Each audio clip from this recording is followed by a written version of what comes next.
on a eu à faire une enquête sur le service des impôts de la Riviera 2 après barrage.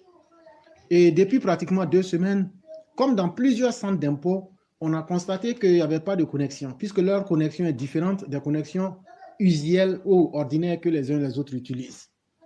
Pour un service de l'État, pour ceux qui suivent nos émissions, vous savez ce qui s'est passé le lundi, le mardi et aujourd'hui. Je suis avec beaucoup de joie devant vous pour vous dire que le problème il a été résolu. Et le problème a été résolu comment? Grâce vraiment à nos interpellations et grâce à nos actions et grâce aux coups de fil qui ont été émis.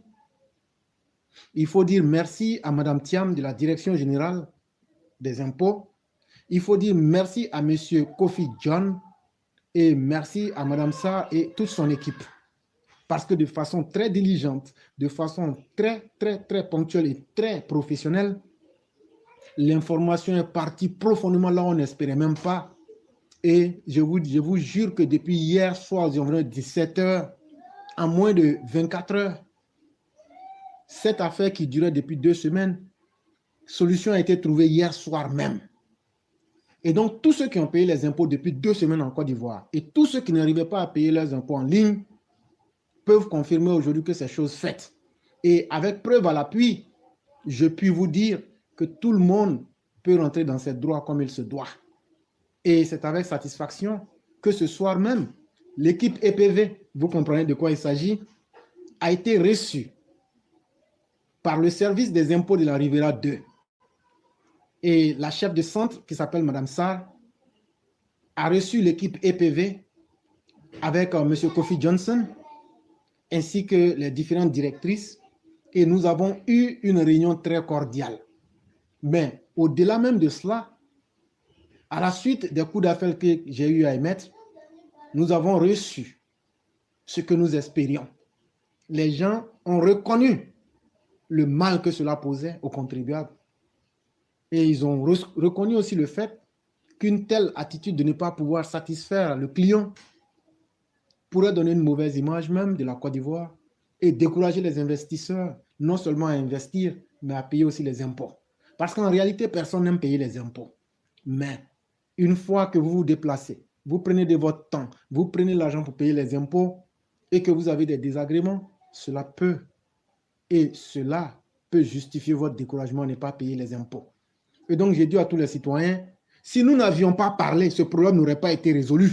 C'est ce qu'ils ont dit. Moi, je suis à New York, mais quand il y a eu la réunion, aujourd'hui, on n'a plus besoin d'être physiquement présent dans le monde, tout se passe. Et la réunion s'est passée entre 13h38 et 14h25 à Abidjan. Et donc, j'étais là virtuellement avec l'équipe EPV et chacun a pu donner ses avis. Et ils ont tenu à nous remercier. La démarche que nous avons eu à adapter, parce que notre démarche, elle était claire.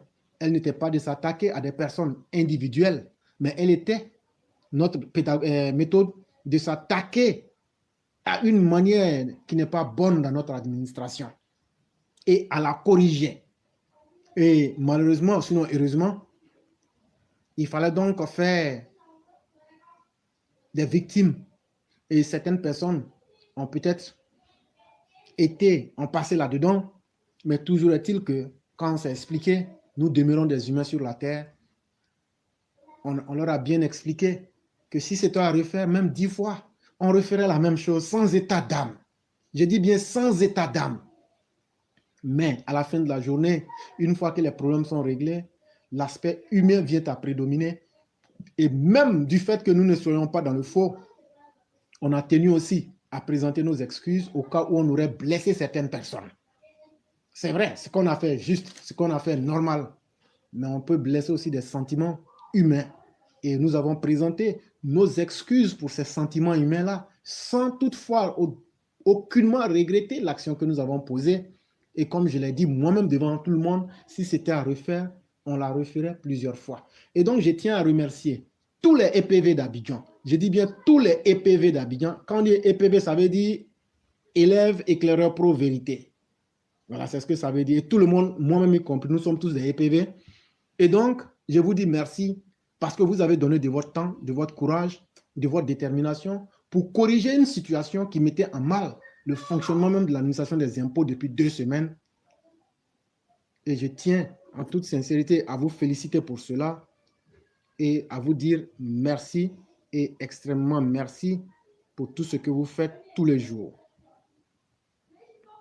Et donc, nous allons continuer avec les sujets du jour, mais bien avant les sujets du jour, puisque c'est la voix du militant, ce sont les militants qui ont aujourd'hui le droit à la parole. Mais après ce premier sujet que j'ai présenté brièvement, je tenais donc à féliciter le président Alassane Ouattara parce que j'ai aussi vu la détermination et surtout l'abnégation et la bonne foi de ces agents des impôts qui ont pu réunir les EPV, discuter avec vous et essayer de mettre les choses au point. Si moi je reste à New York pour faire ça, toi qui es à Abidjan là-bas, là, tu ne peux rien faire aussi. Le président Ouattara, ce qu'il a dit là, ce n'est pas seulement au ministre. Hein. Nous-mêmes, on est dedans aussi. Nous-mêmes, là, nos problèmes, là, on doit s'approcher de la réalité aussi. Tu vois quelque chose qui n'est pas bon là. EPV est là, Éclaireur Pro Vérité est là, lui n'a pas encore besoin d'argent. Tu viens lui en parler avec les preuves à l'appui. On va traiter le problème selon la vérité et restituer la vérité et mettre les choses dans leur contexte. Aujourd'hui, là, grâce au président Ouattara, on n'a plus besoin de dire comme nous on n'est rien. Ouattara nous a donné notre dignité. Ouattara nous a montré que lui, son pouvoir, là, on peut critiquer et obtenir des résultats. Regardez comment, avec l'enquête et les actions qu'on a menées, et regardez en moins de 48 heures ce qu'on vient de faire. Et donc, de quoi nous parle-t-on? Tous ceux qui ne peuvent pas agir pour faire un bien dans leur société, vous vous taisez et vous laissez les gens qui ont de la volonté et des gens qui peuvent le faire. C'est important. Et ça, il fallait le dire. Mais surtout, il faut remercier le président, son Excellence Alassane Ouattara. C'était vraiment très important. Et le deuxième sujet que j'aimerais aborder avant de laisser